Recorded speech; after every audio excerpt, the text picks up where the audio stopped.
94.3 माही FM पर जीना इसी का नाम है मैं। माही आपके लिए लाई है मेमोरी बॉक्स कहानी का चौथा भाग। अब तक आपने सुना कि दादाजी के पास एक पुराना लकड़ी का खजाने जैसा बॉक्स है। घर वालों को ये इंतजार है कि इसमें है क्या। साथ साथ बैठे हैं, तब दादी के कहने पर ईश्वर जी ने इस बक्से को खोला। पहले निकलता है छाता, जो बापू और माँ ने ईश्वर का दिल रखने के लिए उधार लेकर खरीदा, और वो पैसे चुकाने के लिए बापू कई दिनों तक गांव के मुखिया के यहाँ काम करते रहे। ये छाता प्रतीक था माँ बापू के प्यार और उनके प्रति बेटे की जिम्मेदारियों का।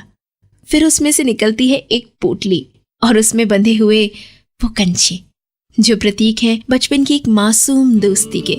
ऐसी दोस्ती जिसे ईश्वर जी ठीक से निभा नहीं पाए थे, पर जिसकी याद से आज भी उनकी आंखें भर आती हैं।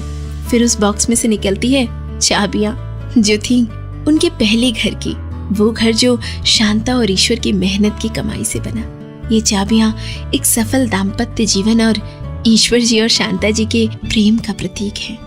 अब उस बॉक्स में से निकला एक ऑरेंज कलर का पेन।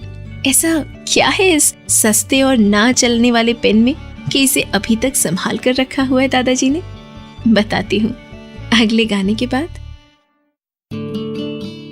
94.3 माही एफएम पर मैं हूँ माही। ये पेन करीबन 30 साल पीछे ले गया ईश्वर जी को। नए छोटे से घर में ईश्वर भाई, शांता, हितेन और प्रथा रह रहे हैं। माँ और बापू हरिद्वार, ऋषिकेश यात्रा पर गए हैं। घर में प्रवेश के साथ ही मानो नसीब ने भी जीवन में प्रवेश किया है। गवर्नमेंट का एग्जाम देकर ईश्वर जी की सरकारी नौकरी लग गई। उस नौकरी का संतोष शांता बहन और माँ बापू की आंखों में दिख रहा है। ऑफिस में काम ज्यादा रहता है, पर फिर भी संतोष है।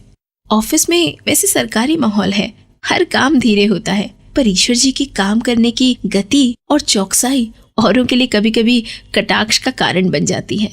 क्या ईश्वर जी कितने मिले? खुल्लम खुल्ला ये बात जब पहली बार पूछी गई, तब ईश्वर जी को पता ही नहीं चला था, लेकिन उसके बाद समझ में आया। तब उन्हें बहुत आघात लगा। रिश्वत लेना यहाँ स्वाभाविक घटना थी, उतनी ही स्वाभाविक जितना तनख्वाह मिलना गिना जाता था। जल्दी से काम, कागज पर वजन, चाय पानी के पैसे, समझने लगे ये सारी बातें। उन्हें घुटन सी महसूस होती। टेबल के पीछे टंगी हुई गांधी बापू की तस्वीर मजाक कर रही हो ऐसा लगता, और जैसे जैसे ना कहते लोग उन्हें और भी ज्यादा चीजें ऑफर करते। ऐसे में ईश्वर जी ने क्या किया, जानिए कुछ देर में। 94.3 माही एफएम पर आप हैं माही के साथ। ऑफिस में नए बॉस आए थे, गुप्ता जी बॉस थे। पहले ही दिन आदर्शों की बात की थी, तब ईश्वर जी को खुशी हुई थी। चलो कम से कम गुप्ता जी ऐसे नहीं हैं, उनके साथ काम करने में मजा आएगा। पर उन्हें शौक तो तब लगा जब गुप्ता जी ने किसी विधवा औरत से कुछ डिपार्टमेंट काम के लिए पैसों की मांग की थी। 2 दिन अस्वस्थ रहे थे ईश्वर जी। गुप्ता जी को देखते और उस औरत का चेहरा दिखाई देता, उनके मन में ये ख्याल नहीं आता था ऐसा नहीं था। उनसे जूनियर क्लर्क नया स्कूटर लेकर ऑफिस आते, तब चुपता जरूर। माँ और बापू यात्रा पर गए थे। अचानक ही पैसों की जरूरत आ पड़ी। बच्चों की फीस भरनी थी, तनख्वाह आने में अभी देर थी। सब बहाने थे, जानते तो ये ईश्वर जी भी थे, पर फिर भी एक लालच आ गया था। एक बार बड़ी रकम हाथ लग जाए फिर कभी रिश्वत नहीं लूंगा, ऐसा मन को समझा दिया। बार बार उनकी नजर शेख एंड कंपनी की फाइल पर जाती। बहुत बड़ी कंपनी थी, कुछ आंकड़े इधर उधर हो जाएं और फाइल पर ईश्वर जी के सिग्नेचर हो जाएं तो पैसे मिलेंगे, ऐसा पियून कन्नू और क्लर्क सुधीर ने कहा था। ईश्वर जी काम कर देंगे, बाद में शेख साहब खुद मिलेंगे, ऐसा भी तय हो गया था। आगे क्या हुआ जानिए कुछ समय में। 94.3 माही एफएम पर आप हैं माही के साथ। आज शेख साहब की फाइल तैयार करनी थी। ईश्वर जी ऑफिस जाने की तैयारी कर रहे थे। बस थोड़ी ही दिन की बात थी, बाद में वो भी स्कूटर लेकर ऑफिस जाएंगे। तभी रेडियो पर समाचार सुनाई दिए और सुनते ही बैठ गए। ये माँ और बापू की बस तो नहीं होगी ना? खबर तो सिर्फ इतनी ही थी कि हरिद्वार के पास यात्रियों की एक बस का एक्सीडेंट हुआ है। उस वक्त मोबाइल फोन तो थे नहीं। बड़ी मुश्किल से रेडियो पे जो फोन नंबर बोल रहे थे उस पे फोन किया तो पता चला बचाव कार्य चल रहा है। दूसरी ओर ऑफिस से कन्नू और सुधीर बार बार बुला रहे थे। उसी अवस्था में ईश्वर जी ऑफिस पहुंचे। बार बार उन्हें रिश्वत लेने के निर्णय का संबंध इस घटना से है, ऐसा लग रहा था। क्या ईश्वर जी का ये सोचना ठीक था? पता चलेगा कुछ देर में। 94.3 माय एफएम पर जीना इसी का नाम है में आप हैं माही के साथ। ऑफिस पहुंचने तक उनकी मनस्थिति बदल चुकी थी। उन्होंने जाकर पूरी सच्चाई से फाइल तैयार की, गुप्ता जी से अप्रूव करवाई और शेखरन कंपनी के ऑफिस पर फोन भी कर दिया। कन्नू और सुधीर अब भी समझ नहीं पा रहे थे कि ईश्वर जी ने विचार क्यों बदल दिया।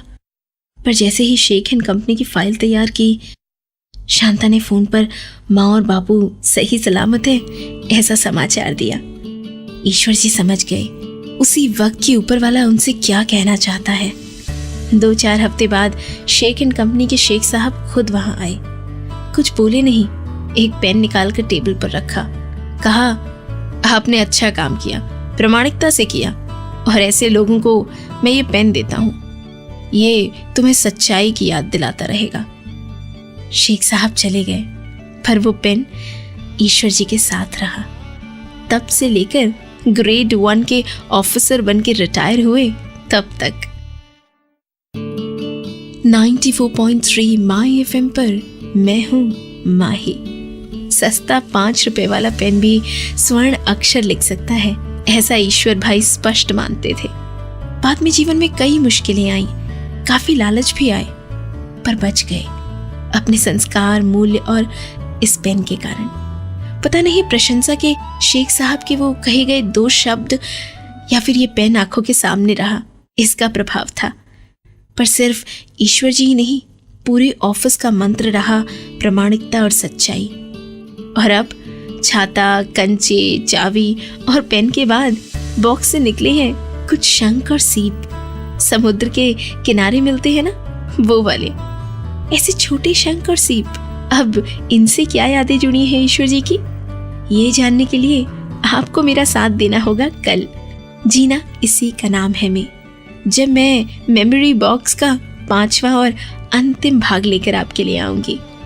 तब तक 94.3 माय एफएम पर जियो दिल से।